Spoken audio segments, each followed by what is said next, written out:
I'm Vila Loukas. I'm Vanessa Nova.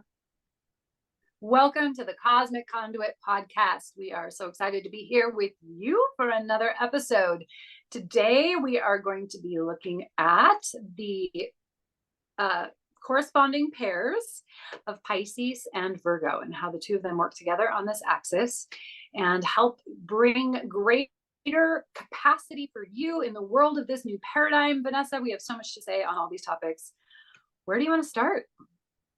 Well, I want to start with kind of just acknowledging and celebrating that this is technically our last episode in the series, and the last episode that we just did was Pisces, and so today we're talking about the axis of Pisces and its counterpart Virgo.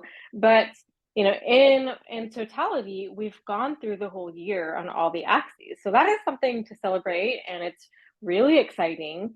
So it's been such a journey, and we've learned so much, and we've got so much to talk about. And I think what we usually start off with is like, where are you at? How are you feeling with this energy, and how is it presenting itself to you in your life? So you can go back and watch the last episode to learn more about Pisces in general. But Vila, how's it showing up for you?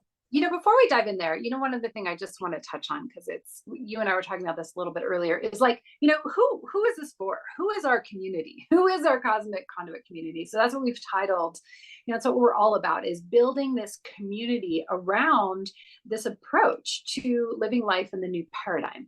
And so, the Cosmic Conduit, that's this really, it's a way of living. You are the Cosmic Conduit. I am the Cosmic Conduit. Anyone who steps up to decide to be flow this cosmic intelligence that comes to us through the zodiac, through the astrological archetypes, and allow it to be a support system for us. And the community we're building is people who understand the value of that, who want greater mastery, greater ease, greater flow in their day-to-day lives through the support of these archetypes. So it's a little bit different from straight up astrology, right? Because straight up astrology is like, it's more about how I'm destined, right? Like, oh, okay, I'm sort of subjected to these energies based on the position of the planets and the stars and everything else at the time that I was born. But we're not so much about, what we are destined to or subjected to with these astrological archetypes. When you say, Vanessa, what's the difference here? Well, yeah, I think just reflecting on where this sort of framework came from. I've always been into astrology, but one of the really most empowering things that I learned in my journey with the mystery school tradition is that it's a hermetic tradition. It's a different approach. So it's actually, rather than saying, like you said, like I'm subjected to this, template of my life, like you're born at a certain time and it creates a certain aspect and certain charts and certain relationships. And that does give you a template of who you are and like what your energies are that you can work with. But what's really the most empowering shift here, that's like a distinction, is that yes, even though you have those energies to work with, you can go beyond that. You can transcend that, and you can learn to master the archetypes and use them in your own life at your own command. And so that is a completely different perspective, and it's a shift. And so, yeah. I mean, what we're saying here is, I think that most people that are going to listen to this podcast have some reference to a greater power, or, I think a lot of people call it the universe, right? Like, oh yeah, it's in the hands of the universe, or I put it out into the universe and I manifested it, right? And the reality that we're dealing with here in the Cosmic Conduit is that there is an order and a structure in the universe, and that there is a makeup that reflects both you and your internal world and the entire universe. And when you start to understand and use that language and that structure and understand where you are in time, like we're now in, the sun is in Pisces. So what energy are you using in your life as you navigate that energy and apply it consciously and intentionally in your life to anchor something new, to move you forward, to help you navigate your way with purpose, with all of that you're creating. And what are you doing? You're not lost anymore because there's a map. Yes. I love it. I love it. And so exactly. So really, our community is built of people who know there's more, who want more for themselves, right? Who have already kind of done work in the spiritual world, have been on some kind of a path and some kind of a journey of understanding themselves at a deeper level, have been exploring the world of spirituality, who are drawn to signs and symbols and the archetypal language that exists all around us. And whether it's mythological stories, whether it's working even with things like herbs and plant medicine, or just where it's like you understand there's more going on in the multidimensionality of our physical existence, and wanting to utilize that to enrich your own personal experience in day-to-day life, and to translate that into being of greater service to the world. Because really that's the era we're in right now. It's like there's so much going on. The world has so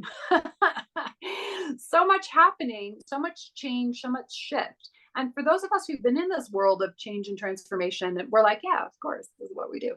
But for those who haven't, which I would say is, 90 some percent of the population, this is stressful. The forced change. COVID is a perfect example, right? Of like people really, really, really struggled and are still struggling as a result of how much shift and change was forced upon them through that pandemic. And so there, and not to be like a doomsday sayer or whatever, but there's more of that kind of thing coming down the pike, right? Like whether it's disease or, economic shifts, or whether it's natural disaster. I mean, there's more coming that's going to force continuous change. So the sooner we get good at change, and those of us who are good at it, or who are called to be leaders or healers or teachers, it's going to be our job to help usher and support others through this process of change. We're the midwives and the doulas of birthing this new reality. And so this is really our community, is those who are called to be leaders in this new paradigm, who are going to help usher this and need that language, need expertise and mastery in this new paradigm energy, and the language we can speak together with it and support one another in supporting the world. Yes. It's all about knowing yourself. And, because when you're changing so much, what is unchanging? When everything around you is moving, what are the anchors that you can hold on to? And like, that's really, we're creating new anchors for a new world. And those anchors are new in that we're really boiling down the essence of these ancient archetypes. Like, they've been around since the beginning and they're a part of us. But how can we interact with them and apply them and understand them in a new way that's going to give us an anchor going forward? Exactly. Okay, so back to Pisces. So now I'm going to kick that question back to you, Vanessa. So how is Pisces showing up for you? What's going on? Well, that's not fair. I asked you first, but it's okay. Well, I think for me, it's actually, we haven't even gotten into it yet in the episode, but I'm really feeling both the dance of Pisces and Virgo. And I am feeling more creative and more in tune with kind of like the music of the spheres. And, this, my creative projects are kind of, starting to sprout and blossom. And I'm interested in, it's like, in the back of my mind or in my awareness, like there's always some kind of symphony or project, or like there's always some kind of dream happening here around in the ethers. And so like that's very Piscean. But at the same time, we'll dive into this a little further, that, with Virgo, it's like I'm starting to get a little bit more anchored in the structure of all the things that I'm creating. And there's, things are taking shape in a way that it feels like it's organized, and there's some kind of coherence to it, rather than, it being chaotic. So I think that, those are the things that are happening kind of subtly in my realm. I love it. I love it. So as we talked about last time, I do have, one of my big three is Pisces. So my ascending is Pisces. And so I love when you speak the language of Pisces. I'm like listening to, and what you're like, oh, the dream and the symphony and the orchestra. I love it. Just want to like float away and your all that beautiful dreamy energy. Yeah, I think for me, it's been I've felt particularly soupy in the last while with Pisces. And I spoke to it a bit in the last episode, and just where my particular challenge points are in Pisces. And since that episode, I've been like, maybe it'd be interesting to explore, because I find myself getting kind of judgy about these Piscean qualities or tendencies, being very dreamy, or being, kind of not particularly linear. We talked about that last time too, that Pisces is very multidimensional, very, happening on many levels all at the same time. When you think of the ocean and, being submerged in the water, it's not linear, it's all these different, levels all at once. We just watched the second Aquaman movie last night. And one of the things I love about those films is exactly what I was saying last time, is you get to sense that, kind of multidimensionality, similar to, those galactic films where they're out in space, and there's the same thing. There's not, we're not all leveled on the earth at the same place, right? It's going on in different dimensions simultaneously. And that doesn't get a lot of kudos in our current, culture. That what usually is the sign of a successful person, or somebody who's doing well in the world, is, being able to really work with that linear time, and staying grounded, and getting things done. And so I've been just exploring, what if I allowed myself a little bit more swimmingness and soupiness and wateriness, can I find that value for myself? And really that's the new paradigm anchor that we talked about for Pisces, right? Is that universal compassion. Can I give myself that universal compassion, that I'm honoring this expression of me that is valuable? And just because it doesn't easily translate to how can I make money with this dreaminess, but that doesn't mean that it's not important, or that it doesn't help me in so many ways, help me and help the world. And and when we last time, we also talked about the some of the energy of Pisces is very much about the altruism and helping the world, and the Christ consciousness, and Christ himself as a figure, is a very Piscean figure, right? And as are many of the masters of light. Buddha also could be spoken about here, or somebody like Mother Teresa, where when you think about their vision or their desire in life, it's not very practical, right? Okay, I'm just going to give up having any personal needs and go save the world. That's not a very practical way to live life. And so, it brings up an interesting kind of friction around, it is the highest expression, of spiritual energy on the wheel. Pisces is sort of the closest to, the higher dimensional levels that we can get to while in the physical, which again, illustrates that challenge point of how do we embody that, embrace that, celebrate that, honor that, and still have some connection to making things happen in the world. And which is a perfect lead in, right, to our conversation about Pisces and Virgo together. Yes. And for me, Virgo is my north node. So I actually, relate more to Virgo, I think, than Pisces. But I think one of the things that's really cool about looking at the axes is you can see that there's a lot of, even though that they're very, very different, and sometimes like just there's a like some polarity, like we have water here with Pisces and we have earth with Virgo, even though they're very different, like there's often like these certain layers of similarity. And with talking about this desire to serve the world, because it's like this the altruistic, like this is the masters of light that can see humanity and have compassion for humanity. But the thing that kind of connects them here, one of the things that I'm seeing, is that they're both very service oriented. Virgo is all about service, Right. and so is Pisces. So they really are like driven towards like some kind of service aspect. But Virgo, for me, like I said, I really, when I understood that I had Virgo in my chart, like it changed my perspective of myself.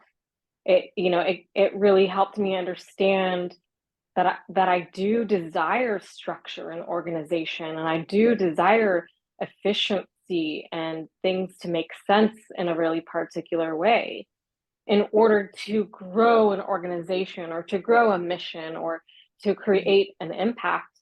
Like there needs to be structure. Yeah. And so that's where, Pisces needs that structure. It needs some kind of organization of its flow. And, that's something that I understand from a, masculine and feminine perspective. Like we need flow. Things need to flow and they need to be intuitive and they need to, come from a place that's expansive. But when you have that and it's unchecked and you don't have any container and you don't have any way for anything to flow in an organized way, it's a mess. It's a mess and it doesn't create any impact and there's no way for it to land. And so, thinking about a waterfall or a dam, like there's a structure for the flow, and we need both structure and flow to create impact and to create something in the world. Yeah. And, while I'm listening to you speak, I just want to, circle back around to this side of it, because I do feel like it's, it reminds me a little bit of the Cancer Capricorn conversation, right? Which is another water sign with earth sign on that axis. And where the energies, so they can support one another, and they can also kind of tear at each other, right? Because one of the shadows of Virgo is to be kind of judgy, is to be nitpicky. And I feel like, it's an interesting place when we look at the sort of shadows of both of these, Pisces and Virgo. So Pisces to be kind of overly emotional, overly, kind of lost in the ethers, and, Virgo to be kind of, nitpicky, judgy, throwing darts. And, it can be a very, detrimental, damaging kind of interaction. And so, right. As somebody that I'm surrounded by Virgos in my life, I love Virgos. I have my Venus is in Virgo. So I do have Virgo in my chart also. And I have so many Virgos in my life. So, and as a Libra, I love Virgos. They were neighbor sign.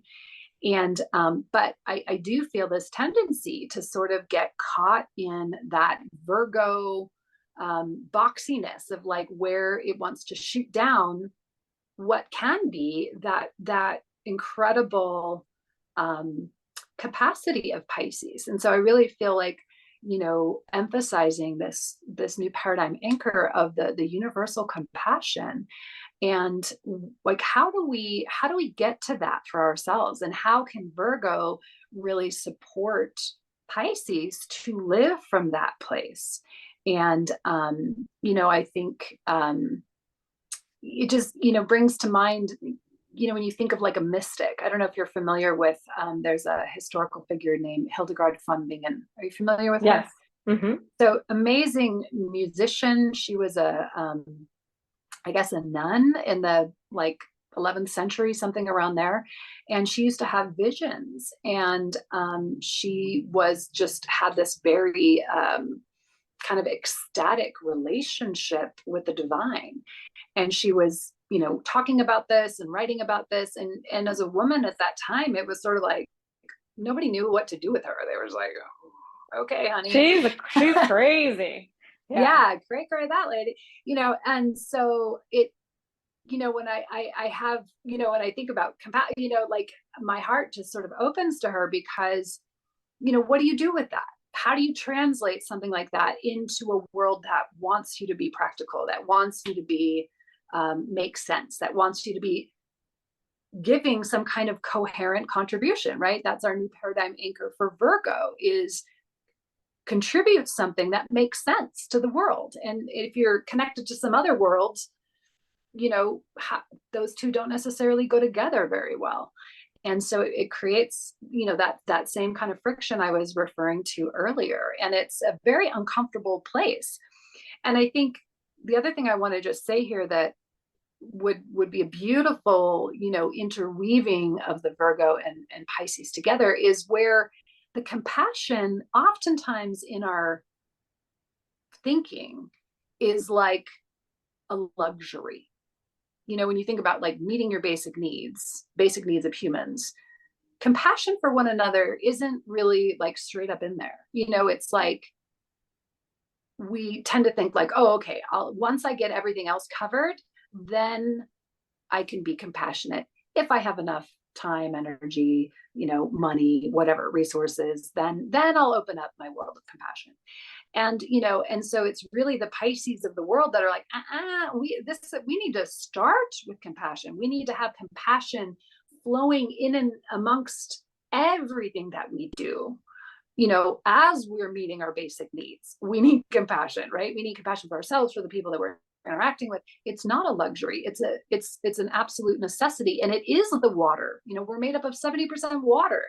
That water is the compassion. It is that higher wisdom coming from the divine, our divine essence expressing itself from within. And so, yeah, let's see how Virgo can help us with that.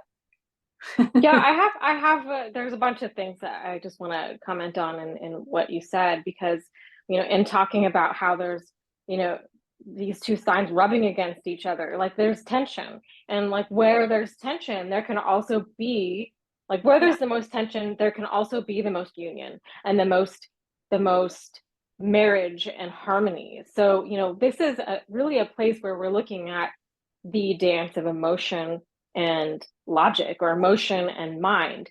And so even just that example that you're talking about with Hildegard von Bingen, like she was experiencing these really ecstatic, you know, she's having these like devotional divine experiences.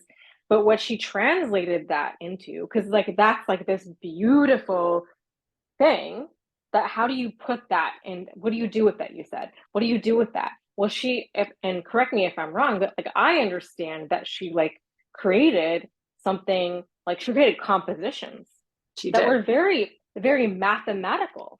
They were very, you know, harmonious and mathematical, that like really, you know, so that's a contrast where she created something so beautiful and so otherworldly, but it was structure that brought it down into the world in this very mathematical way. So, you know, here we're seeing how, yes, something can be rubbing each other when it's in their shadows. Like there's, you know, we talked about this desire to be of service, but then also, you know, the judgment and all of that too is a shadow of Virgo. And then another shadow that they both have in common is like sort of a martyrdom or a victimhood or a pity, self-pity. They both have that. So when we bring them together from this higher perspective, we can get such beauty and harmony of like our coherent contribution. And you can go back and listen to the Virgo Pisces episode, because this is the Pisces Virgo episode, and there's nuances and there's differences between the two, but really, you know, you have the coherent contribution that's bringing in, Pisces is bringing in like this universal compassion and saying, okay, Like I have this desire to make things a certain way and to contribute and to be of service, but I need a bigger picture. I need more compassion to come in and give me a bigger vision for what I can create. On the other hand, it's like Pisces has this like fantastical, mystical view of the universe and what's possible and in these dreamy realms. But how do I put that into the world in a way that actually is useful? Virgo comes in with the coherent contribution. So like they both are orchestrating creation, really, Yes. ultimately. Beautiful. Together. Yeah, absolutely. I love it. And, you know, and when you think about like, you know, brilliant minds, or, you know, people that are really on the sort of cutting edge, or, you know, that are pushing the edges of our understanding of things, or, you know, they need that opposite side to like help have somebody to ground it, you know, to help have somebody so that, you know, then that energy that is in the expanses can be brilliant there. And, you know, and that genius is very, very similar to what we were talking about in Aquarius, right? That genius can do what it needs to do, and that it also has a way to get translated and get structured to then be applicable on the physical plane and to the people that ultimately it's there to serve. And I think that's really, you know, I love that you keep, you know, bringing that piece around with service, because Virgo is an incredibly service oriented sign as well, and really wants to be helpful and has that, you know, knack for filling in the gaps and like knowing where something needs to come together. And then also that purity of Virgo. So our new paradigm anchor, we've said it already, but for Virgo is coherent contribution. So we have the universal compassion of Pisces and the coherent contribution of Virgo. And together they're on this axis. It's actually the term we use to refer to this axis is the legacy axis. And so it's kind of like when we are, you know, done with this earth, we move on to the next, you know, cycle of our journey. What have we left behind? And that's really where, you know, pushing the edges of our Pisces capacity to, you know, do something more for the greater good. And, you know, then that Virgo side of having something tangible, you know, bringing it into some kind of tangible reality and channeling it towards a productivity that's beneficial. Oh, I love that. And I've been thinking a lot about that lately. Like, what is something tangible? Like, what is it that, and I'm really focusing on that in my life. So I love it that we're, you know, talking about that. I love it that we're doing this work because, of course, we're super passionate about it. We believe that it's really important. And here's the cool thing. The coolest thing is that every month we have the opportunity to work with both of the signs that are in you know, in the cosmos for us at the time. So every month we have a whole month to work with an archetype. So right now, as we're recording this, we have a whole month of Pisces, and the new moon comes in, and that's the new moon's landing in Pisces, and then the full moon's coming in, and it's landing in the counterpart sign, which is Virgo. So regardless of your chart, and as you learn this language, every single month you have the opportunity, as you know, these heavenly beings come by and they're creating certain orchestrations of archetypal energy in the universe. You have a chance to, like, you know, get your net and swoop some of that energy and use it for you and imprint and anchor something different for yourself. That's really what we're doing here. And it's that, isn't that cool? I love it. And, you know, it made me think of, as you were speaking to that, is like, you know, because sometimes I've made in the past like moon water and, you know, or sun water, where, you know, you allow the energies of the moment to get infused into the water. And I was like, wouldn't that be cool if like our medicine of the future was all based on, you know, zodiac archetypes, and we could just be like, oh, I just a little sip of Virgo right here to help, you know, temper my Pisces that's going on. Yes. Just, and where it's just the energetics, the frequency, it's all there. It's all there. It's all within us. Oh, I see it. I see it. We're going there, Vila. Yes, This is where we're going. Get on the bus. Yeah, get on the bus with us. The spaceship. Totally. Absolutely. Actually, the spaceship. Yeah, exactly. And so again, we invite you, all of you watching, listening at any point. We'd love to have you come and participate with us in our monthly ceremonies. So every month at the new moon, we are gathering up online and we are engaging the energy of the moment. And what's been so fun is, we haven't necessarily revealed our trade secrets quite yet, but one of the things that we do when we're putting together these events is, Vanessa, you and I are really, really, really tuning in to like, what wants to show up, what wants to come through, what's the work of the moment, what's the work of the moment for us, what's the work of the moment for the clients and people that have come to us for healing sessions or classes, the ones that we're working with, and we kind of like do a bit of a scan and an assessment of like, okay, so how are these Pisces energies showing up? Like, what's the lesson that wants to be revealed, or the alchemy, the magic that wants to come through? And then we design, an experience for everybody working with those energies to participate in together online in your own space. So we call it a self ceremony. So, we're not conducting the ceremony for you. You're actually conducting the ceremony for yourself. And we're just helping you know how to tap into the energies at hand for doing what's called for.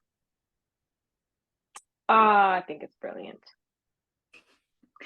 Did we cover it all, Vanessa? Did we talk about everything we wanted to? I mean, I think so. I mean, you and I can talk about this stuff like forever. So, that's why we have all these episodes. And really, ultimately it's our conversations here are about kind of preparing you for the energy and giving you context for what the energy is. But like Vila said, we create a space for you to actually experience and work with the energy on your own. And that's really the most important part, is like you working with the energy and the archetypes in your own way, because it's going to be different for each person.